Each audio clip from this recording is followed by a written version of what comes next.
Aleluia, aleluia.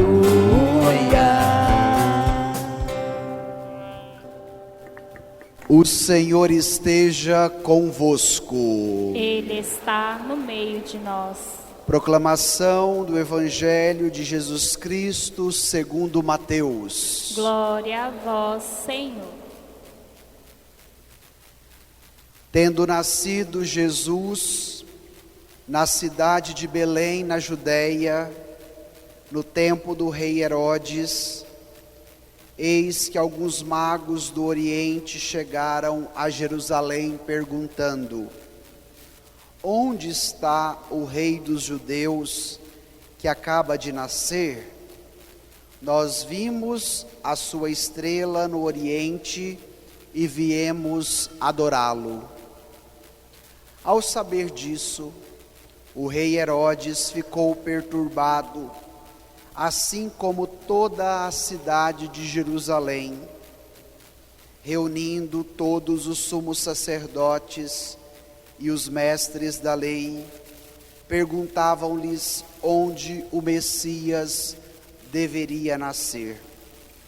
Eles responderam: em Belém, na Judéia, pois assim foi escrito pelo profeta: e tu, Belém, terra de Judá, de modo algum és a menor entre as principais cidades de Judá, porque de ti sairá um chefe que vai ser o pastor de Israel, o meu povo.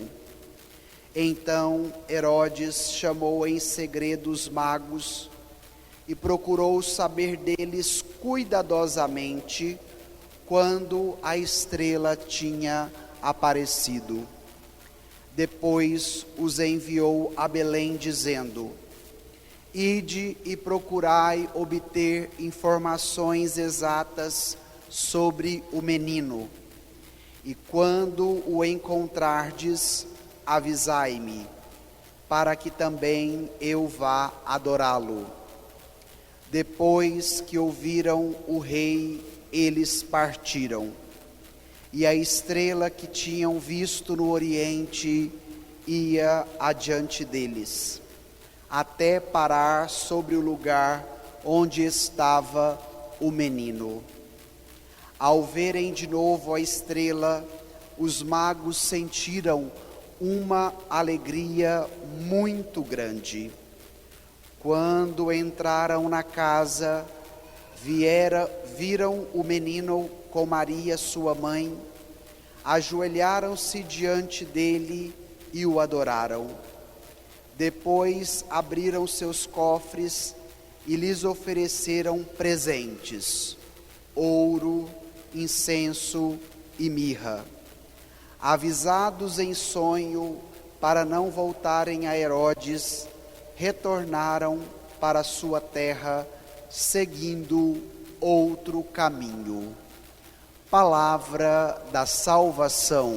Glória a vós, Senhor.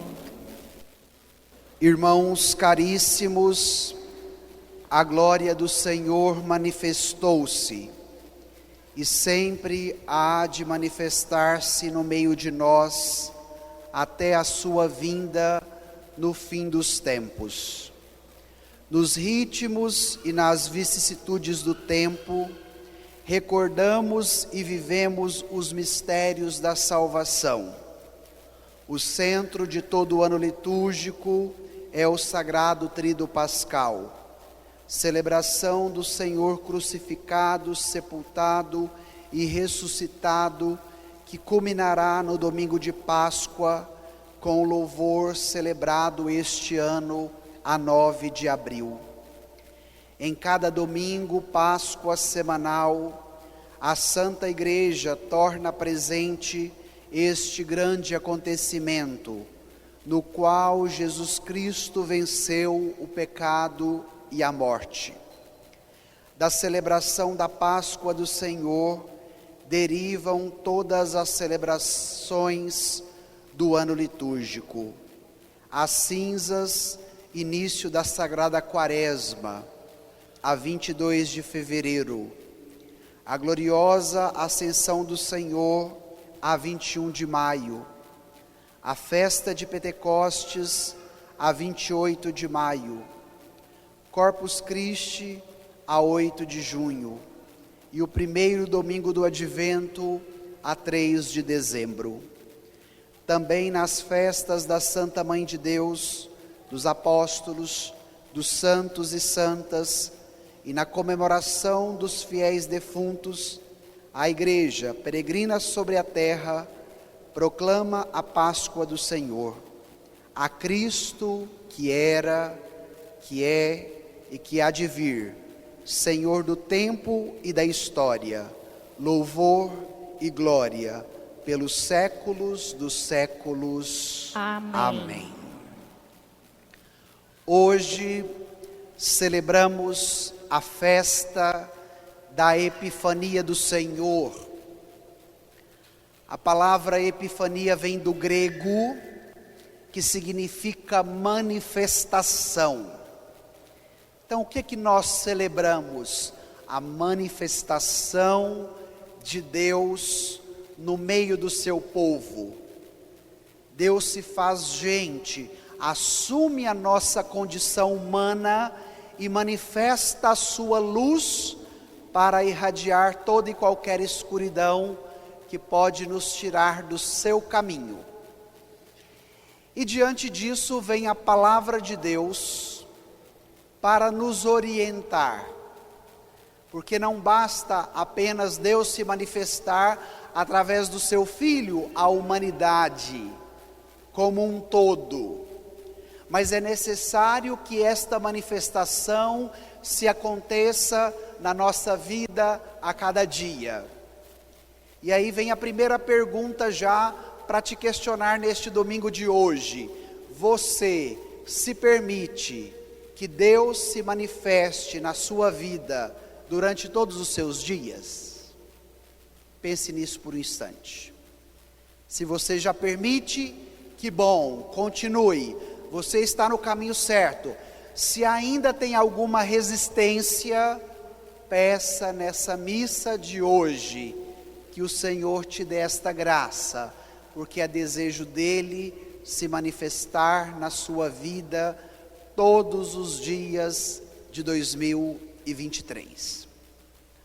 O evangelho de hoje é um evangelho maravilhoso, é um evangelho muito rico, que tem muito a nos ensinar.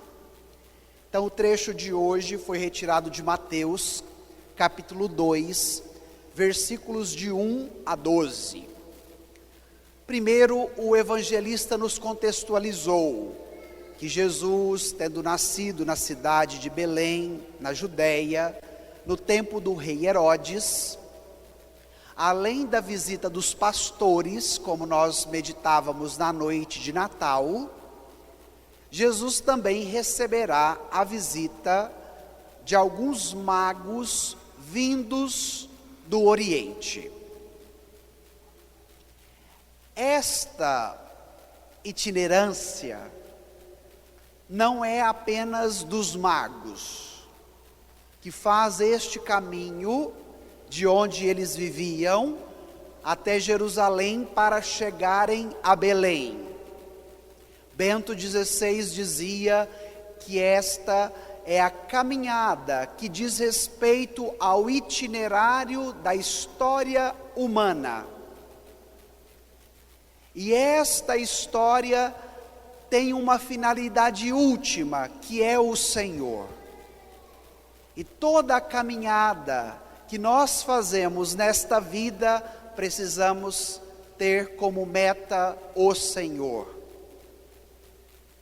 Os magos saem de uma região do Oriente, eram considerados homens pagãos, porque não pertenciam ao povo de Israel, ao povo do Antigo Testamento.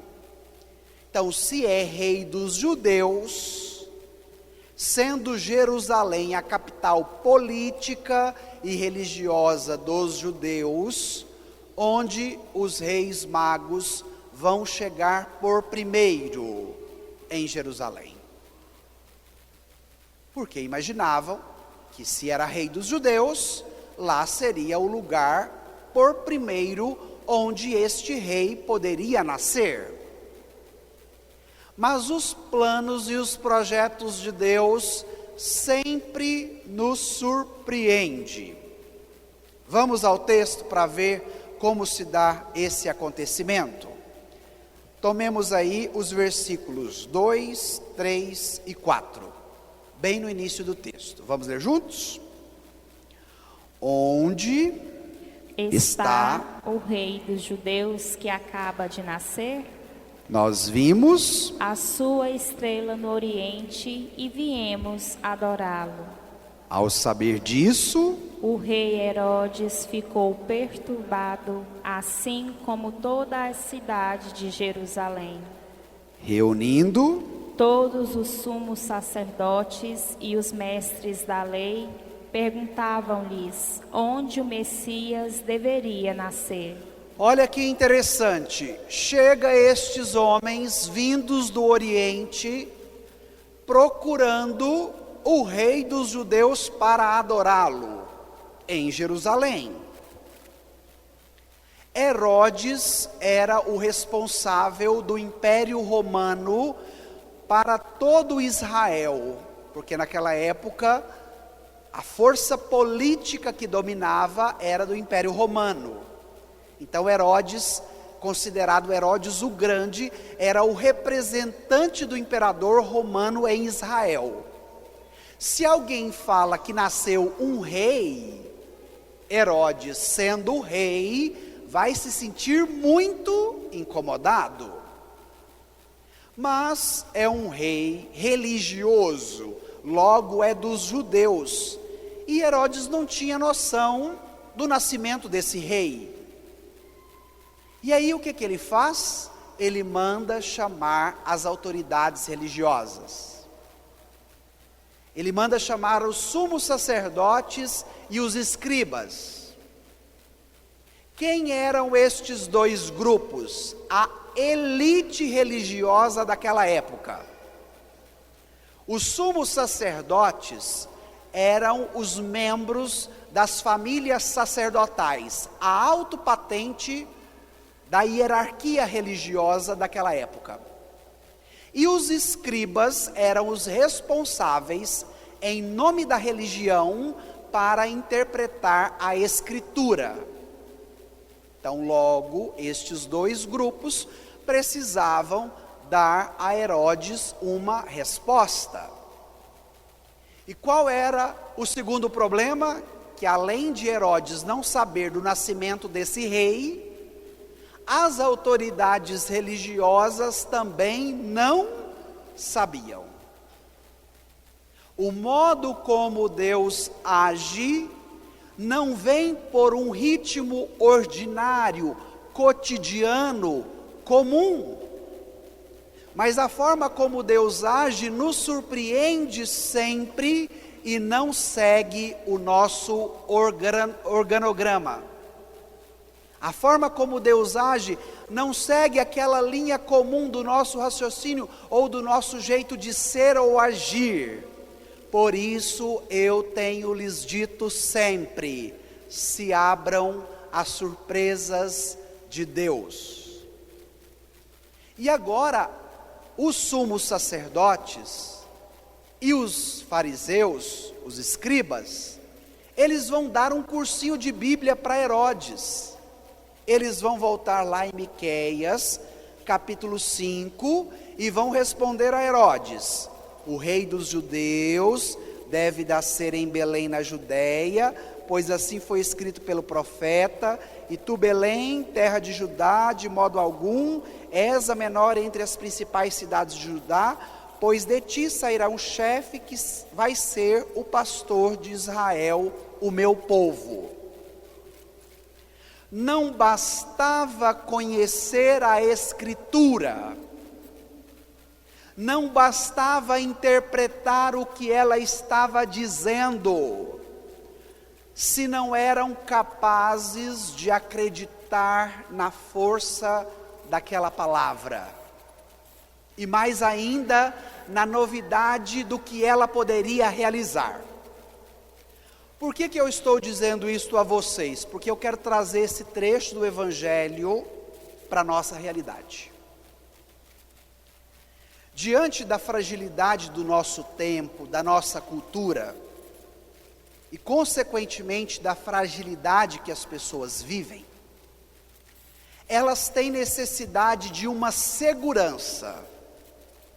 Por isso que os movimentos extremistas têm crescido, seja no campo político, seja no campo social, seja no campo religioso.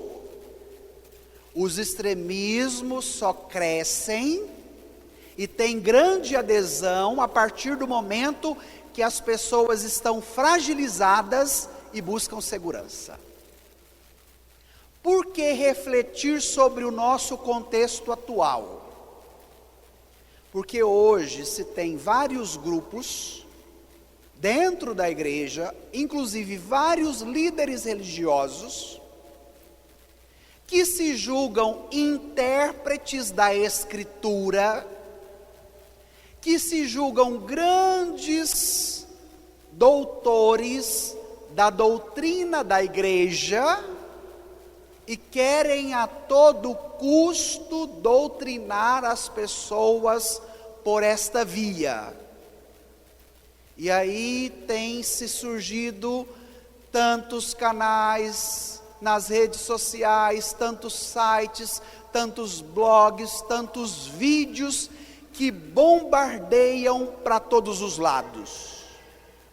Só essa semana eu recebi 2 vídeos de 2 padres diferentes, inflamando o povo nesta perspectiva de uma doutrinação ideológica, legitimado pela palavra e pela doutrina da igreja,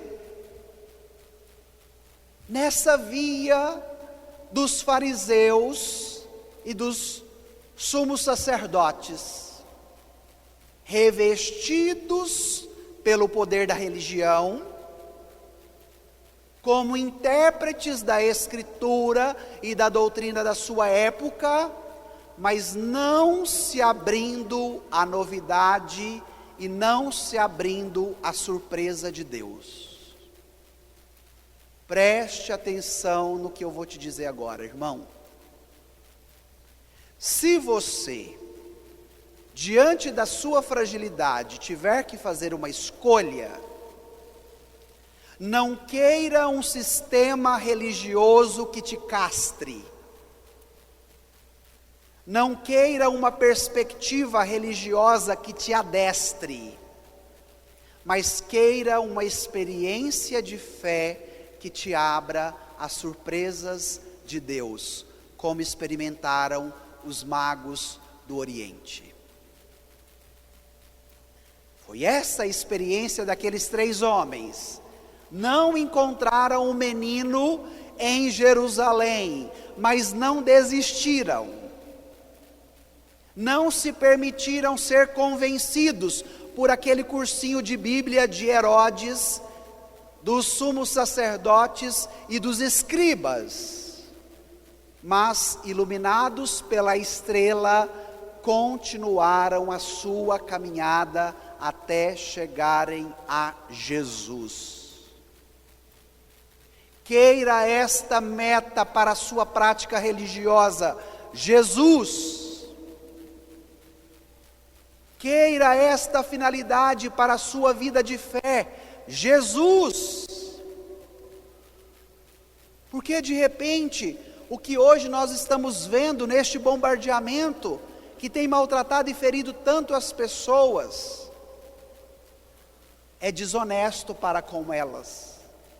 E o Evangelho pode nos dar essa sacudida. O Evangelho pode abrir os nossos horizontes. E mais do que isso, nos propor um novo rumo para a nossa vida. Depois disso, Herodes vai chamar os magos em segredo e vai dizer a eles: olha, vocês vão procuram saber informações sobre esse menino e volta aqui para me contar porque eu também quero ir adorá-lo. Mentira. Na verdade, ele queria matar o menino. E nós vamos ter o massacre dos inocentes dentro da história. Por quê? Porque Herodes se sentiu ameaçado por este menino que nasceu e que era chamado o rei dos judeus. Nós vamos avançar agora para o final do texto. Tome aí o versículo 9 e 10. Vamos ler juntos? Acharam o texto? Versículo 9 e 10. Leiamos. Depois que ouviram o rei, eles partiram, e a estrela que tinham visto no oriente ia adiante deles, até parar sobre o lugar onde estava o menino. Ao verem de novo a estrela, os magos sentiram uma alegria muito grande. Agora eu quero tocar num segundo assunto, um tanto quanto delicado, mas que o Evangelho precisa purificar. Tudo criado tem uma finalidade última: manifestar a glória de Deus. Os astros, as estrelas, o céu, a lua, o sol também. Os magos, vindo do Oriente até chegarem em Belém, foram guiados por meio de quê? Não tinha GPS, não tinha mapa, mas eles foram guiados através de uma estrela. E a estrela os apontou para que eles chegassem em quem? Em Jesus. Por que falar deste assunto? Porque muitas vezes as pessoas, pela fragilidade da fé, se apegam na astrologia, se apega no gnosticismo, achando que o astro por si só vai dizer tudo sobre mim, sobre o meu futuro e sobre o que eu preciso fazer. Então, se você ainda é uma pessoa que depende de astrologia, que depende de signo, que depende de gnosticismo, deixe o Evangelho de hoje te dar uma sacudida. Porque a estrela, fazendo parte deste grande complexo astral, levou os magos para Jesus, porque toda a criação tem uma finalidade: levar-nos ao Criador.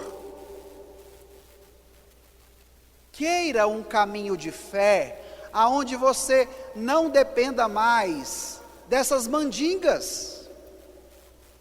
Queira um caminho de fé convicto, onde você possa chegar, minha gente, em Jesus. E não ficar refém do jornal, do guru, da profecia, ou do que os outros vão te dizer sobre você ou sobre o seu futuro. Mas queira uma luz que te ilumine, como foi a luz da estrela, que te leve para onde? Que te leve para Jesus.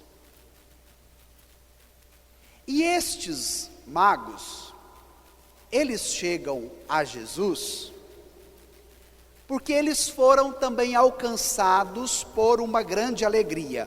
O texto nos diz: quando eles viram de novo a estrela, os magos sentiram uma alegria muito grande. Esse é o desejo do coração humano. O coração humano anseia por alegria. E é necessário que, diante dos desafios do nosso tempo, nós sejamos capazes de perscrutarmos horizonte. O que é isso? Contemplarmos horizonte. O desafio do nosso tempo está sendo ajudar as pessoas diante das suas dificuldades a olhar para frente, a olhar para o alto e a terem a capacidade de contemplarem um horizonte. Por quê? Porque as dificuldades estão tão grandes. As perspectivas já não são mais vistas como antes, principalmente as perspectivas de futuro e de futuro próximo. Então as pessoas estão perdendo a capacidade de se alegrarem, estão perdendo a capacidade de sonharem, estão perdendo a capacidade de serem felizes. E o Evangelho de hoje quer te ajudar a contemplar um novo horizonte. Porque a partir do momento que os magos contemplaram um horizonte, apareceu uma estrela, ou seja, acendeu-se uma luz. A partir do momento que os magos contemplaram um horizonte, abriu-se um oriente. Eles vieram de onde? Do Oriente. A partir do momento que os magos se abriram para um horizonte, eles foram capazes de elevar-se e de colocar-se a caminho. Olha que boa notícia para o início do seu novo ano. Não se limite no seu quadrado. Não se reduza às dificuldades e aos problemas que a vida te enfrentarão. Mas se permita a uma experiência nova, da graça, da palavra, da fé, que vai te abrir um novo horizonte. E hoje nós precisamos ajudar as pessoas a terem a capacidade de contemplarem horizonte. É você na sua família, de repente com aquela pessoa desanimada que você vai encontrar hoje no almoço. É amanhã, quando você voltar para o rente, para o batente lá no trabalho, com aquele colega ou com aquela colega de trabalho que já vai chegar lá desanimada, reclamando da vida. É com aquele irmão de comunidade que de repente está descontente com tudo e com todos. Os magos do Oriente fizeram uma experiência de horizonte, que abriu luz, que abriu caminho, que abriu elevação, e é disso que nós precisamos. Vamos ver como o texto encerra, versículos 11 e 12, leiamos juntos. Quando entraram na casa, viram o menino com Maria, sua mãe, ajoelharam-se diante dele e o adoraram. Depois abriram seus cofres e lhe ofereceram presentes, ouro, incenso e mirra. Avisados em sonho, para não voltarem a Herodes, retornaram para sua terra, seguindo outro caminho. A palavra de Deus é belíssima, porque ela nos leva a algumas provocações interessantes. Olha para vocês verem que a realeza de Deus, o rei esperado desde o início do Antigo Testamento, chega por meio de uma criança indefesa, um infante. O monge italiano chamado Enzo Bianchi vai dizer que é a realeza na antirrealeza, porque é o rei de todas as nações, o Todo-Poderoso, porque é Deus, que se encarna através de uma criança frágil e indefesa. A realeza na antirrealeza. E nós temos muita dificuldade de entender esse jeito simples de Deus, porque de repente nós idealizamos um Deus faraônico, um Deus guerreiro, e acolhê-lo como um Deus frágil, como um Deus menino que é capaz de ser acolhido no nosso braço, de repente é difícil para nós. E durante esta semana, quando eu meditava esse texto, preparando a pregação de hoje, eu encontrei um relato de Bento XVI que me marcou profundamente. Bento XVI dizia assim: vamos pedir um coração de criança? Vamos pedir a singeleza do menino Jesus, para que nesta festa da Epifania do Senhor, a realeza de Deus seja acolhida também no nosso coração, que pode se tornar um coração de criança, como Deus quis se tornar no nosso meio uma criança. E esta experiência, gente, quebra tudo. Toda a nossa arrogância, a nossa vaidade, a nossa prepotência, o nosso orgulho de saber, de querer ser melhor do que o outro, porque esta experiência de voltar a ser criança nos leva à nossa raiz, nos leva à nossa origem, nos leva à pureza que habita dentro de nós, nos leva àquilo que é do mais profundo do nosso ser.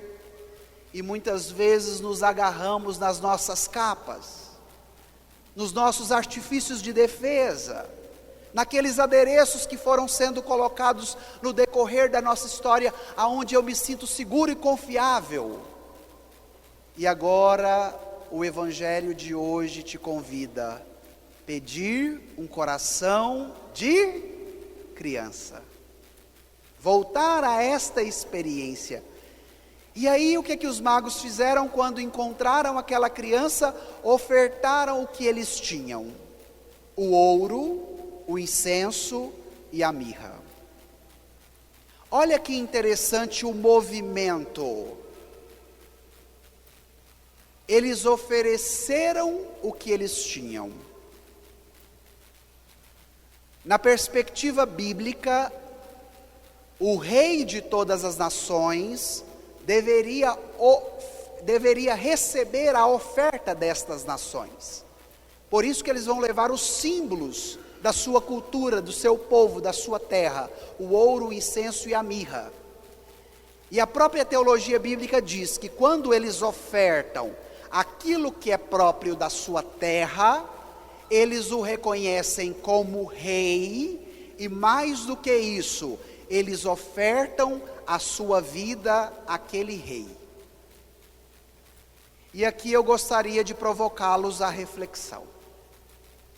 Mais do que você oferecer algum bem que você tem, como muitas igrejas e muitos líderes religiosos coagem as pessoas, obrigando-as a dar o que elas têm de maneira material, o Evangelho de hoje nos convida a uma nova experiência, que o Senhor quer é a nossa vida.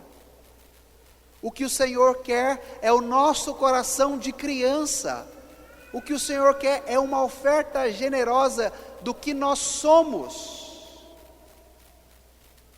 Então, não faça uma prática religiosa onde você seja coagido e escravizado a dar o que você tem, mas queira uma prática religiosa onde você possa conhecer a Cristo e onde você possa ofertar-se a Cristo, onde você possa ofertar o seu coração, a sua vida, o que você tem de mais profundo de si, que é muito bom. E os magos fazem esta adesão, eles chegam a Jesus como magos, e eles voltam como cristãos. Por isso que eles voltaram por um caminho diferente. Foi o último versículo que nós acabamos de ler. Porque todo aquele que encontra Cristo muda de vida e não permanece sendo o mesmo. E se nós estamos no início de um novo ano, peça para 2023, para que por onde você tiver que passar, você passe por um caminho diferente. fazendo uma experiência nova que possa te qualificar nesta nova forma de ser e de agir. E os 3 presentes possuem também um significado teológico: o ouro, o incenso e a mirra. O ouro diz respeito ao Pai, à sua realeza. O incenso diz respeito ao Espírito Santo, à sua divindade. E a mirra diz respeito a Jesus, o Salvador da humanidade. Estes 3 presentes estão revestidos de um significado teológico, que não são apenas um presentinho qualquer dado a Jesus, mas que nos falam do que nós temos de mais valioso, a Santíssima Trindade, o Pai, o Filho e o Espírito Santo, que agora são nos dados, são nos revelados através de Jesus, que nasce por meio de uma criança. Por isso, pedir um coração de criança, para encontrá-lo e para ofertar o que você tem de melhor, para que você possa ofertar o seu incenso, o seu ouro e a sua mirra, e permitir com que esta graça te alcance. Eles ajoelharam e o adoraram.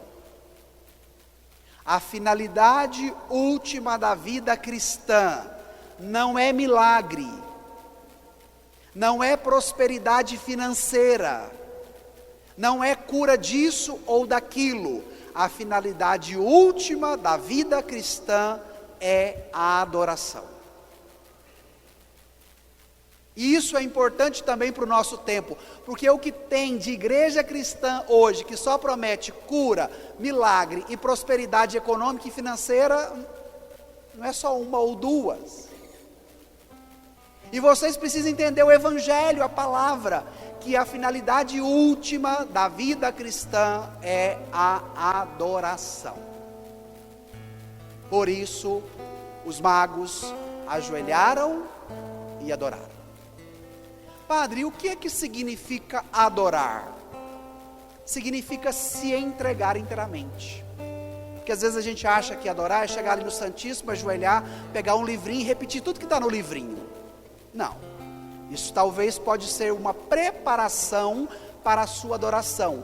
Mas a adoração significa a abertura do coração que se entrega como o coração de criança nos braços do pai e da mãe. Estou vendo que muitos de vocês estão com as crianças aí no colo, no banco, junto de vocês.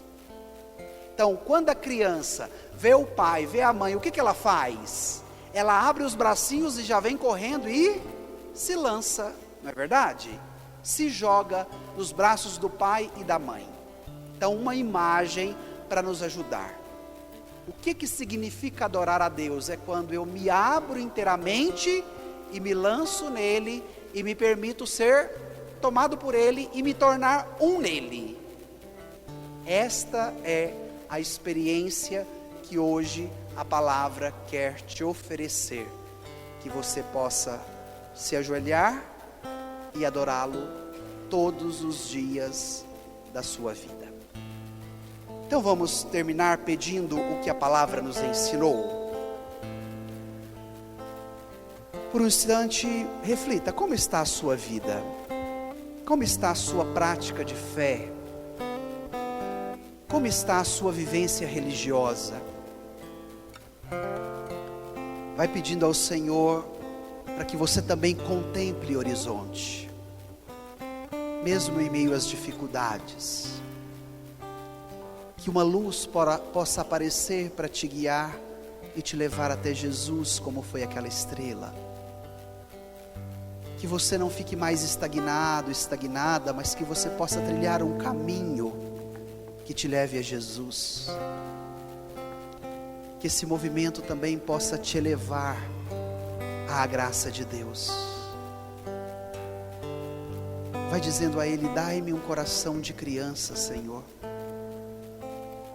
para que eu também possa Te adorar todos os dias da minha vida, me entregar inteiramente na Tua presença, me derramar em Ti, para que Tu se torne um em mim e que eu me torne um em Ti, Senhor. Manifeste a Sua glória em mim. Eu quero me tornar uma pessoa epifânica por onde eu passar. Dai-me a Tua graça, Senhor.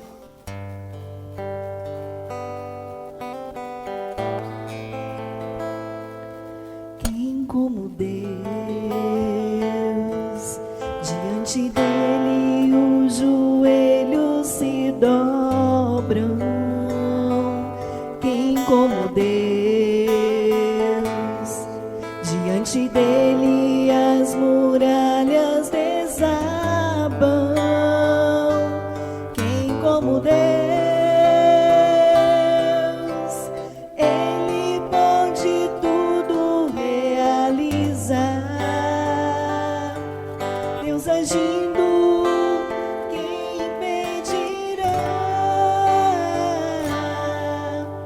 Ele é o poder, a honra e a glória, a Ele a adoração pelos séculos sem fim. Dele é o poder, a honra e a glória, a Ele a adoração pelos séculos sem fim. Quem como Deus, diante dele o gigante vem ao chão. Quem como Deus, diante dele a tempestade se cala. Quem como Deus, sua glória todo olho contemplará. O seu reino não se findará. Dele é o poder, a honra e a glória, a Ele a adoração pelos séculos sem